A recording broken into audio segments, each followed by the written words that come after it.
위조까지 해가면서 그런 측면에 대한 거를 좀 더 유쾌하고 발랄하게 정의가 대답하라 국민 모두의 대통령이 되겠습니다. 저를 지지하지 않았던 국민 한 분 한 분도 저의 국민이고 우리의 국민으로 섬기겠습니다.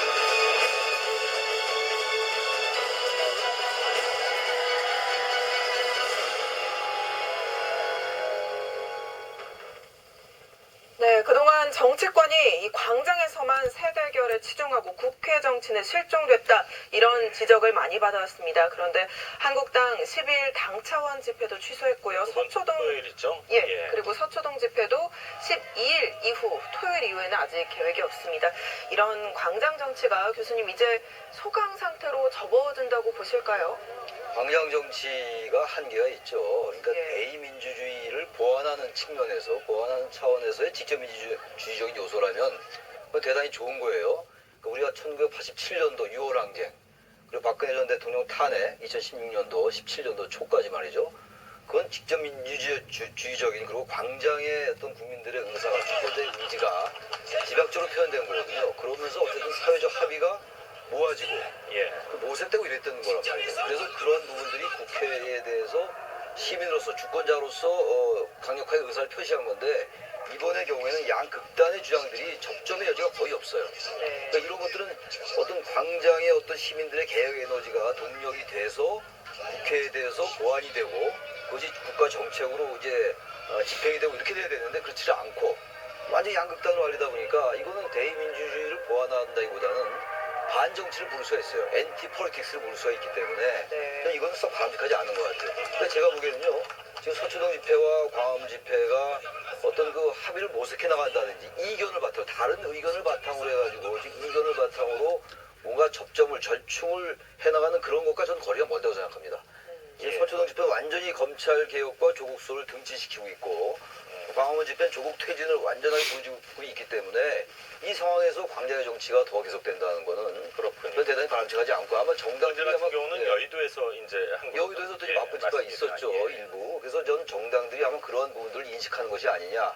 그래서 이 광장 정치가 계속 양극단의 주장을 하는 건 저는 한계가 있기 때문에 일정 부분 좀 소강 상태로 접어들었다고 볼 수가 있습니다만, 당장 이것이 완전히 소멸되기는 어려울 것 같아요. 그렇군요. 자, 조금 전에 김광도 의원님께서 이제 당 차원에서 동원을 하다 보면 많은 돈이 들기 때문에 좀 그런 이유도 이제 당 차원의 이제 행사를 취소했다 말씀을 하셨는데, 얼핏 듣기에는 제가 이제 당 차원에서 동원을 하다 보면 이런 표현을 쓰셨는데, 그게 아니라 지금 이제 행사를 주최하게 되면은 무대 설치비라든가 이런 것들이 그런 거에 굉장히 많이 든다는 거예요. 제가 말한 취지는 그런 뜻이었습니다. 그러니까 무슨 버스로 오는 거는 그 자발적으로, 그거는 자발적으로 하지 않으면 또 선거법이 위반되기 때문에 맞습니다. 제가 알기로는 다 자발적으로 했고요. 무대 설치비라든가 이런 것들이 진짜 수억에 가까이 든다는 겁니다. 그렇군요. 무대 장치나 스피커 같은 경우는 뭐 참여했는데 안 들리면은 아무 소용이 없으니까 많이 스피커와 그리고 대형 그 전광판 그 TV형의 그런 같은 경우요. 그렇군요. 자, 어제 황교안 대표 개인 자격으로 참여했다. 또 나경원 원내대표도 그런 얘기를 했습니다. 하지만 청와대를 향해서는 목소리를 냈는데 어떤 얘기를 했는지 잠시 들어보시죠. 국민들의 이런 분노를 가볍게 생각해서는 결국 망국의 길을 가게 될 것입니다. 국민의 목소리를 들으십시오. 분노가 임계점에 달았고요.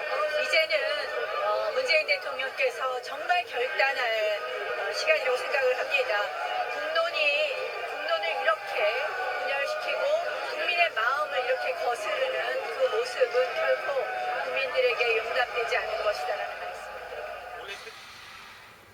자, 어제 뭐 화면 보셔서 아시겠지만 뭐 가족 단위 어린 아이의 손을 잡고 나온 젊은 부모님들의 모습도 많이 볼 수가 있었는데, 황교안 대표와 또 나경원 원내대표 잠시 뭐 얘기를 했습니다.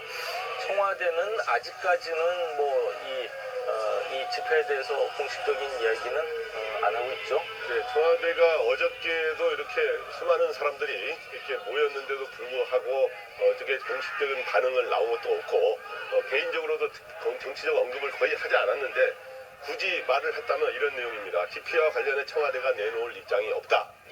청와대는 청와대가 할 일을 하면 된다. 뭐 이 정도 언급을 내서 정치적으로 국민들의 뜻에 대해서 어떻게 활용할지 어떻게 해야 될지 전혀 이야기하지 않았습니다. 그래서 사실은 뭐 광화문 집회는 지난 10월 3일 날도 전혀 언급을 하지 않다가 검찰 집회가 끝난 뒤에 모아서 이야기했는데 그거를 검찰 개혁 요구로 국민의 뜻이 모아졌다라는 식으로 했기 때문에 지금 뭐 여전히 그 광화문 집회의 어떤 이야기에 대해 주장에 대해서는 귀를 닫는 이러한 양태는 계속 되는 것 같습니다. 그래서 근데 이제 지금 앞으로는 저는 이런 광장의 지금 쪼개진 광장의 대결이 지속되면 바람직하지 않은데 결국엔 이거를 푸는 거는 대통령, 결국엔 이 조국 장관 임명 때문에 좀 논란이 길어진 거 아닙니까? 조국 대통령께서 결자 해지를 해야 되는 거 아닌가 그런 생각이 듭니다. 많은 참가자들이 사실 청와대에 요구하고 있는 것으로 봐도 무방하다는 생각이 드는데 저 정도의 많은 인원들이 두 번 연속 이렇게 모이면은 청와대에서 어떤 공식적인 이야기가 있어야 되는 거 아닌가 하는 생각도 저는 듭니다. 그렇게 생각합니다. 지금 청와대의 인식은 글쎄 제 추론이 정확한지는 모르겠는데요. 대체로 동원됐다라는 인식을 갖고 있는 것 같기도 해요. 일정 부분 지난 3일날 집회는 보니까 정당들 차량도 제가 봤습니다. 일정 부분 동원도 있었을 거예요. 어디 당협일 수 있죠. 당연히 있는데 우리가 이 집회나 이런 어떤 그 광장에 모이는 시민들을 볼 때 생각해야 되는 거는 저 시민들의 뭉뚱그린 의사가 무엇인가가 제일 중요하거든요. 근데 제가 보기에는 3일날 그리고 어제의 그 광화문 집회는 뭐 서초동 집회도 마찬가지입니다만 국민들이 상당히 자발적으로 나온 사람들이 많아요. 그리고 특히 이제 서초동 집회 끝나고 난 다음에 이제 그 광화문 집회 했는데 광화문 집회에 대해서 동원됐다 이렇게 폄하하는 측면이 좀 있었어요. 여권에서 그런 부분들에 대한 어떤 분노 같은 것들도 표출이 됐다고 보는데 저 어쨌든 국민들이 이렇게 많이 모였다면은 그 주장이 옳고 그른 건 지금 서로 양쪽이 극단적으로 갈리니까 옳고 그름의 문제보다도 국민들 시민들이 그렇게 의사를 표시했다면 청와대에서 민심을 무겁게 받아들이겠다 이 정도 말을 할 수 있는 거거든요. 원론적인 얘기니까 당장 뭐 조국 퇴진을 받아들이겠다 그 주장은 이건 아니잖아요. 지금 여권도 당장 뭐 조국 장관을 사퇴시키는 건 한계가 있다고 보여져요. 여러 가지 공학적으로도 그렇고 정치공학적으로도. 적어도 그러나 두 번의 집회가 연달아 그렇게 대규모로 열렸다면은 국민들의 목소리는 분명히 거기서 나왔던 거 아니에요. 조국 장관을 퇴진시켜라.